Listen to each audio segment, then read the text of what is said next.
नहीं वो वेट कर रहे हैं। एक सेकंड जवाब साहब, मैं प्रियंका जी आपके पास भी आ रही हूँ जवाब के लिए, लेकिन पहले जवाब साहब जरा बता दीजिए, वो कह रहे हैं कि एलआई हैं वो किसके, सब जानते हैं, वो वही वाला आरोप लगा रहे हैं कि ओवैसी साहब एलआई हैं बीजेपी के। ये आरोप तो उन पर कांग्रेस लगाती है और बीजेपी वाले दूसरा आरोप लगाते हैं, लेकिन मैं उसकी बात नहीं कर रही हूँ। मैं कह रही हूँ कि यहाँ पर शोभा यात्राओं को रोकने का क्या मतलब है? शोभा यात्रा रोक दो, वो वैसे ही इतनी भीड़ वहां पर आ रही है, वही बंगाल में हो रहा है वही यहाँ पर हो रहा है। राहत इंदौरी साहब का बड़ा मशहूर एक शेर है, हाँ, जिधर से निकलो धुआं बिछा दो, जहां भी पहुंचो धमाल कर दो, और सियासत ने तुमको हक दिया है हरी जमीनों को लाल कर दो। देखिए आपको पता है चुनाव है और पहला चरण होने जा रहा है, किसको ध्रुवीकरण की राजनीति से फायदा होता है ये लोग जग जाहिर है।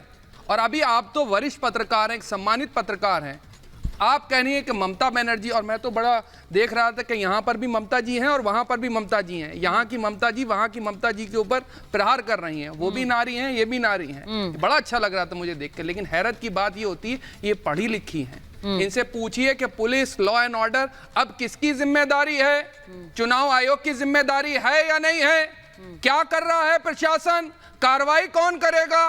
अब तो कौन सी सरकार है, मुख्यमंत्री कौन सा एक्शन लेगा? कोई नहीं ले पाएगा।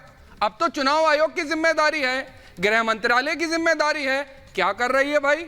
क्या है पुलिस प्रशासन, कौन करेगा कार्रवाई? उल्टा चोर कोतवाल को डांटे, ये बहुत अच्छी बात है। अच्छा आप बताइए, मैं खुद कहता हूं कि जब कोर्ट ने आदेश ये दे रखा है कि आप कोई भी हथियार ना लेके जाएं, तो आप फूल लेकर के जाइए, लोगों को फूल बरसाइए, आप हथियार लेकर के जाते हैं। मैं तो तमाम देशवासियों से आग्रह करता हूं, सभी भारतीयों से आग्रह करता हूं कि अपने पास फूल रखो, गुलाब रखो, एक दूसरे पे मोहब्बत फेंको।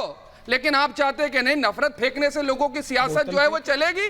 लेकिन आने वाला वक्त और ये चुनाव बड़ा निर्णायक होने वाला है, यहाँ मोहब्बत की जीत होने जा रही है और नफरत की हार होने जा रही है। ये देश मोहब्बत को जिताने जा रहा है और नफरत को जबरदस्त तरीके से हराना चाह रहा है। और ये नफरतों के चिंटू बैठे हुए हैं, नफरत फैलाने वाले हैं, आपको लग रहा है बहुत जल्द बंद हो जाएंगे। सहमत नहीं होगा, सभी तो सहमत होंगे आपकी बात से। कौन ऐसा कहेगा कि भाई मोहब्बत के साथ नहीं है देश और जंग के साथ है देश? ये कोई नहीं बोलना चाहता है। लेकिन ये जो तस्वीरें हैं, हाँ तो यही वाले पत्थर लहराने वाले, मैं तो यही कह रही हूँ कि भाई ये इन सब पे एक्शन क्यों नहीं हुआ है? प्रियंका जी जरा जवाब दीजिए, वो आप पर सवाल उठा रहे हैं।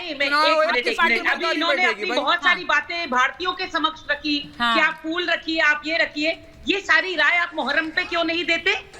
आप मुहर्रम पे ये राय क्यों नहीं देते?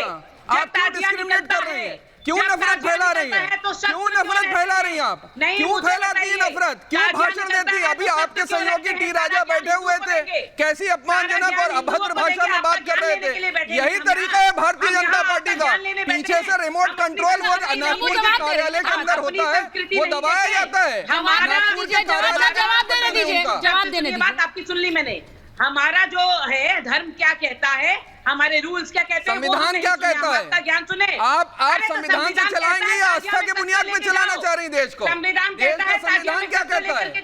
आप कह रही हैं धर्म से चलाएंगे, संविधान ने आपको हक दिया है ताजिया में, मगर मैं इस तरह से बात नहीं कर पाऊंगी अगर आप दोनों एक साथ बोलते रहेंगे। मैं दूसरे मेहमानों पर जाऊंगा जवाब साहब। हिंदू कभी कोर्ट नहीं जाता कि देखिए मुहर्रम पे ये चेंजेस करवाइए, ईद में ये चेंजेस करवाइए। अरे साल में 3 बार ईद आती है, रामनवमी तो साल में 1 बार आती है। कभी किसी हिंदू को देखा ईद पर हमला करते हुए? तो टॉलरेंस हिंदू के अंदर था, है और रहेगा, उसका नाजायज फायदा आप उठा रहे हैं। आज टी राजा जिस भी जुबान में बोले वही जबान आपको समझ में आती है। वही भाषा चाहती है, देश के अंदर आग लगाने वाली भाषा को सुनाती है आपको। सीधी बात ये है, देखिए समर्थन ऐसी भाषा को जिसने अभी आपने स्टूडियो में आपने अपनी असहमति बताई, क्या आप उस भाषा से असहमत हैं? लेकिन भारतीय जनता पार्टी की मेरी बड़ी बहन बैठी है, प्रवक्ता है, मैं सम्मान करता हूँ महिला के नाते, भाषा का राजनेताओं की भाषा तो खराब होती है। अभी आपने आपत्ति दर्ज सुनिए नहीं आप तब से बोल रहे हैं, एक बार रुक जाइए जवाब साहब। आपने आपत्ति दर्ज कराई अपनी भाषा पे, लेकिन ये समर्थन कर रही है, यही है, यही भारतीय जनता पार्टी का असली चेहरा है। स्टूडियो में होते हैं ना, we have the ability to hijack the debate, please don't do that, क्योंकि जो बाहर से मेहमान होते हैं ना उनके लिए मुश्किल होता है। आपने अभी इसीलिए आपसे नहीं तो मैं उनसे सवाल पूछूं कि नहीं, या फिर आप ही मेरा रोल लेना चाहते हैं? आप ही पूछ लीजिए, फिर मैं चुप हो जाती हूँ। आप बोलते रहिए, आप पूछते रहिए सवाल सबसे। मैं सिर्फ ये कह रही हूँ प्रियंका जी, ये अगर इस तरह से सियासी बयानबाजी होगी तो फिर देयर इज नो एंड, फिर तो दोनों तरफ से होता रहेगा ना। टी राजा भी धमकाएंगे वहां से, अकबरुद्दीन ओवैसी भी धमकाएंगे, ये हैदराबाद में तस्वीर होती रहेगी, पश्चिम बंगाल की तो तस्वीर हम देख ही रहे हैं, वहां से ममता बनर्जी बयान देती रहती है धमकाने वाले, इधर से आपके लोग नेता देते हैं। हाँ सुनिए, पश्चिम बंगाल का हिंदू मार नहीं खाता रहेगा इनसे। लॉ एंड ऑर्डर के नाम पर ये ऊपर से बोतलें बरसाएंगे। अगर इतने लॉ एंड ऑर्डर की चिंता थी ममता बनर्जी को, तो क्यों लिखित में कंप्लेन नहीं दी इलेक्शन कमीशन को? क्यों लिखित में होम मिनिस्ट्री को नहीं कहा कि मेरे पास आईबी की इंफॉर्मेशन है, आपने जाके दंगे लगवाए? वैलिड पॉइंट है। दो कम्युनिटी के बीच में जो झगड़े लगाता है, जो दो कम्युनिटी के बीच में झगड़े और दंगे लगवाता है, उसके लिए आईपीसी में सजा है, उसको अरेस्ट किया जाना चाहिए। समझ गया है ये हिंदू तो है नहीं है, instigating and provoking violence, she should be arrested. Mamata Banerjee should be arrested with immediate effect. भाई वो ये कह रही है, सुनिए मेरी बात, जो उन्होंने सवाल उठाया है मैं उस पर आ रही हूँ। संजय सरकार जी जरा जवाब दीजिए। संजय सरकार और प्रियंका जी प्लीज स्क्रीन पे। मैं संजय सरकार जी आपसे, प्रियंका जी ने एक सवाल पूछा, उन्होंने कहा कि आप एक हफ्ते से आपकी नेत्री ये बोलती रही कि दंगे होने वाले हैं, दंगे होने वाले हैं, तो उन्होंने इस तरह की कोई कंप्लेन इलेक्शन कमीशन को क्यों नहीं दी कि यहां पर परिस्थिति खराब हो सकती है, या फिर सिर्फ सभाओं से इसको बोलकर वहां पर उसका इस्तेमाल करना था सियासी रूप से? संजय जी। नहीं देखिए, हम लोग हर बयान हम लोग जब देते हैं दीदी, बहुत समझबूझ के देते हैं। जब धनराम सिंह को घर में 26 मार्च एनआईए को जो एसपी को घर में 6:30 में घुसता है, 7:22 में निकालता है, और एसपी धनराम सिंह को घर में पैसा देने जाता है जितेंद्र तिवारी, और उसके बाद एनआईए रेडी भूपति नगर में एनआईए रेड करने के लिए चला जाता है। तब तो पहले भी खबर था। और दूसरा नंबर ये खबर तो था, मुकेश को हटाने के कारण है, मुकेश कुमार जी को हटाने के कारण था इस कारण था जो मुकेश को हटाए जाएंगे और दंगा फसाद कर देंगे, लेकिन इसमें भी नाकाम हो गया है। नाकाम इस कारण में हो गया, प्रियंका जी वो बोलने दीजिए ना, एक मिनट, एक-एक करके प्रियंका जी वो बोल रही हैं, बोल रहे हैं अभी, एक मिनट। सबसे बड़े बात है, तृणमूल कार्यकर्ता को हम सबसे धन्यवाद इस कारण में देंगे, वो मतलब 72 घंटा से कंटिन्यू नजर रखा था, और नजर रखा इस कारण में नजर रखा था वहां पर कोई दंगा फसाद और सांप्रदायिक दंगा होने नहीं देंगे। सबसे बड़े धन्यवाद अगर देना तृणमूल कार्यकर्ता को। और प्रशासन अभी चला गया है इलेक्शन कमीशन के अंडर में। इलेक्शन कमीशन का छोया रहता है क्या? ये हम बोलने के बाद में भी हंगामा कर सकता है, लेकिन ये नाकाम हो गया।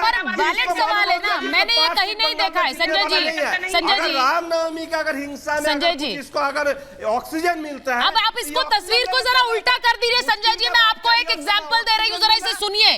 संजय जी इसको जरा सुनिए, विनोद जी आप भी सुनिएगा, ममता जी सुनिए जरा, जवाब साहब ये इसको उल्टा कर दीजिए। एक हफ्ते तक अगर योगी आदित्यनाथ यूपी में कहते रहे यहाँ दंगा होने वाला है, यहाँ दंगा होने वाला है, और फिर वहां पर जाकर पत्थरबाजी हो जाए, तो सब लोग चढ़ जाएंगे कि नहीं चढ़ जाएंगे ये अपने बयानों को लेकर के? देखिए ये तो कहते रहे, इन्होंने कुछ काम नहीं किया, इसको उल्टा कर दीजिए जरा। मैं सिर्फ बोल रही हूँ आपसे, और ये होगा और होना भी चाहिए, होना भी चाहिए। मैं इसीलिए सवाल पूछ रही हूँ ममता जी, क्योंकि ये कोई मुख्यमंत्री बार बार ये कहता रहे और उसके बाद कोई कंप्लेंट भी ना कहे, जो बात प्रियंका जी ने कही, तो ये सवाल उठेंगे, क्यों नहीं उठेंगे बताइए ममता जी? बिल्कुल उठेंगे। प्रियंका जी ने जो चीजें बोली हैं वो शब्दशः एकदम सही है। एक मुख्यमंत्री है ममता बनर्जी, और इतिहास रहा है वेस्ट बंगाल का, चाहे दुर्गा पूजा के समय पर देख लीजिए, पंडाल के पंडाल तोड़ दिए जाते हैं। पिछले साल रामनवमी पर 3 जगह पर भयंकर पत्थरबाजी हुई। इस बार मुर्शिदाबाद में 18 से ज्यादा लोग घायल हो गए। जब सीएम को यह पता था, इंटेल थी, तो क्यों नहीं उन्होंने इसी को लिखा? क्यों नहीं उन्होंने इस विषय को उठाया? क्यों नहीं उन्होंने कुछ कोशिशें करी कि वो दंगे को रोके? ममता बनर्जी ने लगातार भाषण देकर के, मुझे जहां से समझ में आ रहा है वो ये समझ में आ रहा है कि ममता बनर्जी चाहती थी ये दंगे हो हिंदुओं के खिलाफ।